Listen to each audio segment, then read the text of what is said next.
Kavathe Mahankal ST आगारातील सहाय्यक अल्लाबक्ष नगारजी वय 38 राहणार जत या एसटी कर्मचाऱ्यानं विष प्राशन करून आत्महत्या केली।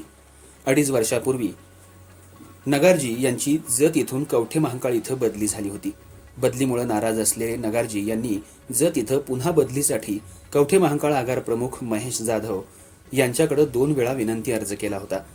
मात्र जाणीवपूर्वक दिलेला अर्ज जिल्हा नियंत्रकांकडे न पाठवल्यानं बदली होत नसल्याचं नगारजी यांची तक्रार होती। अशातच आगार प्रमुख आणि हेड मेकॅनिक यांनी नगारजी यांना 8 दिवस निलंबित केलं।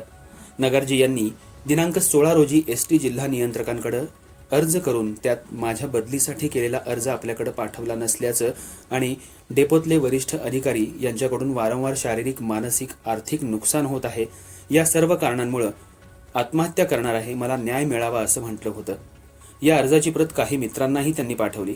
संबंधित अर्जाची तात्काळ दखल एसटी जिल्हा नियंत्रकांनी घेतली नाही। या सर्व त्रासाला कंटाळून रविवारी कवठे महांकाळ डेपोमध्ये येऊन नगारजी यांनी विष प्राशन केलं। नगारजी यांना मिरज सिव्हिलमध्ये उपचारासाठी दाखल करण्यात आलं होतं। तिथं उपचार सुरू असताना नगारजी यांचा गुरुवारी मृत्यू झाला। त्यांच्या मृत्यूमुळे संतप्त नातेवाईकांनी संबंधित एसटी अधिकाऱ्यांवर गुन्हा दाखल होईपर्यंत मृतदेह ताब्यात घेणार नसल्याचा पवित्रा घेतला। जावेद नगारजी यांच्या आत्महत्येचं वृत्त समजताच मोठ्या संख्येनं एसटी कर्मचारी सिव्हिल हॉस्पिटलमध्ये जमा झाले। जावेद नगारजी यांच्या पश्चात आई, पत्नी, 2 मुले असा परिवार आहे। या परिवाराचं पालन करते हे जावेद नगारजी हेच होते।